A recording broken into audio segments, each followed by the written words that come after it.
So hello, welcome to issue 35 of the Warhammer Age of Sigmar Stormbringer. Let's see what I've got. So this week is only a single figure, but it's a hero model.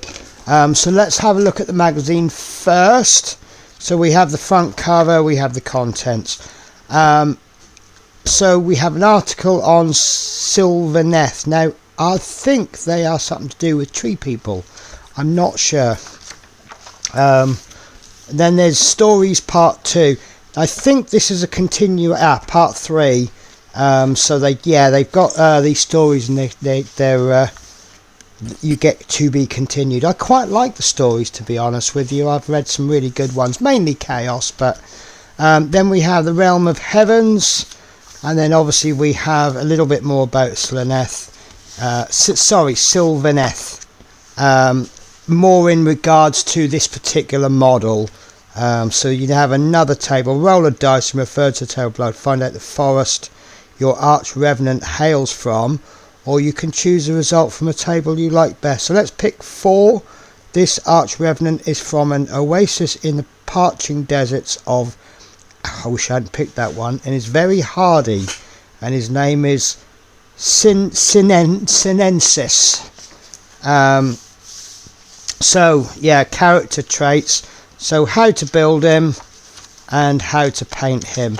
So he will be complete in 24 stages, and then this is what he should look like by the time he's finished this issue, and then that is what he should look like when he's finished painting. And then we have more rules. We have more rules regarding this particular model, and then we have some tutorials and a pitched battle example. Then you have the Gumph. Then you have what's coming in the next issues. Now I think this is going to be a 2-parter. So in 2 weeks we'll have the Fungoid Cave Shaman. Did we had one of those? I'm not sure. And then in issue 37, do you know what? I'll let you try and pronounce that one. Whoever that is, Guardians. So that looks like that's going to be the next 4 weeks, because those figures are the same. So let's get on with building.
So I don't mind admitting that was really hard. There were parts that I just could not figure out how to put together, and I've had to kind of assemble future stages to figure out how it went.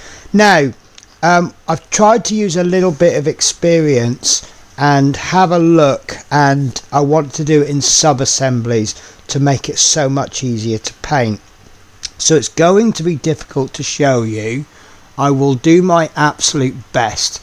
So this is the main body that's standing on this big skull. Now this cloak is going to come in behind, something like, see, even when I've assembled them, it's still hard to do. So that cloak will go on there. Now you can start to see why I brought the sub-assemblies in. I may have to take this off. So we have a headpiece that's going to go in. Now this was hard because I couldn't figure out that he or she. I think it's actually a she, because if you look there, you've got some breasts. Now you have got a little tiny tab in there, just there. It's very hard to see. It's very small, but there's a little hole in the breast. So I'm going to have to take my glasses off for this. Hopefully we'll get the focus. I can't check the monitor. So we need to put the head on and line up that little dot. So that's how the head is going to go on. Okay, imagine the head is still on, and then on the back you've got these fantastic wings, and again you've got a tab on there, so you know which way they're going to go on. So that's going to go on something like that, and that's all gone out of focus. And then lastly you've got the arm and the shield, and this is one that I had trouble with because it's not, there's also this piece which goes on the leg. I think it's going to go on something like that. So that's going to cover up the other breast, and then you can now see where it's going to get really tricky, because with this head in place, it's all very awkward. And then, like I say, lastly you've got this arm which is going to go on something like that, but you need to do it in such a way. I think that's actually the winner. Shall we glue that on? I didn't want to put the shield on because I do like to paint behind the shields, and if the shield is hidden up then you can't do that. But you also need to, because it's not glued, I can't hold anything in place very well. But you obviously want to try and hold this. You want to position it so that the shield is about there. Does any of that make sense? I think I'm going to glue that arm on. I think I found a positive position. I think I had it there.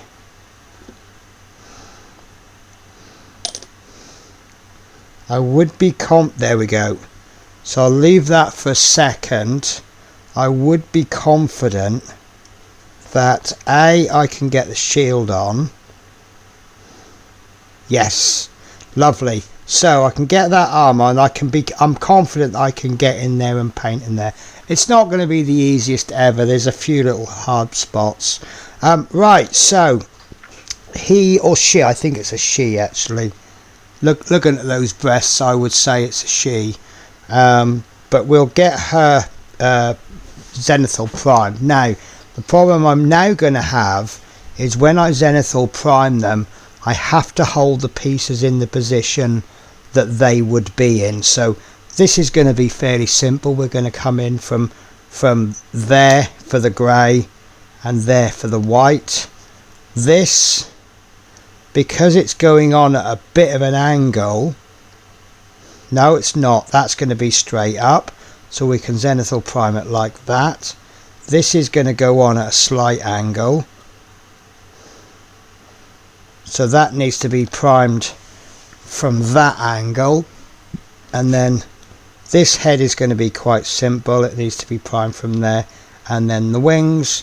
And do you know what, I may not bother priming I might just do a grey coat on, a black on the shield, and then these obviously need to be primed from that angle. Now, by having the sub-assembly, the problem we're going to have is if it was glued, as you can see,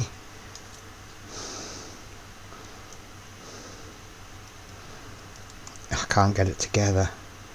So a lot of the inside of these wings will be in shadow, as you can see, because we'll have the figure hiding a lot of that.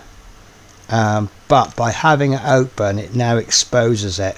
So I need to sort of try and think how to do that. But we'll get on with priming it, and we'll do what we can. To be honest with you, a lot of the shading gets hidden up because of the base coats over the top, but it's just a subtle difference. But we'll see how we get on.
Okay, so she has been primed, looking quite nice. A little bit heavy on the white there, I felt, but it's okay. It's going to show the detail. Now, sub-assemblies obviously has its own problems. I put all the parts in a box. The sword actually snapped off, and I didn't notice it until after I'd done the priming, so that's not been painted. I've glued it on, and it seems to be okay. So fingers crossed. I also missed this bit. I didn't see this sitting at the bottom of the pot, so that's not been primed, but I'll get that done off camera. So here we have what is essentially the cloak, and it's really brought that detail out nicely. Really like that. I'm going to look forward to painting that. This is the head, looking good. You see all the detail there in the horn. Once we get that done, that's going to be really nice. And then we have the wings, and all the vein details in the wings is really starting to pop out. Really liking that. Right guys, so I'm going to finish the video there, and what we'll do next week, we'll paint that, and then yeah, I'll probably just paint it and keep it like it is. Might stick it onto the base. We'll see what happens, because obviously we're not going to be finishing it next week. We're only going to finish up to where the magazine says. So hope you have a fantastic week. Don't forget to like, share, subscribe and all the usual stuff, and I'll catch you next week.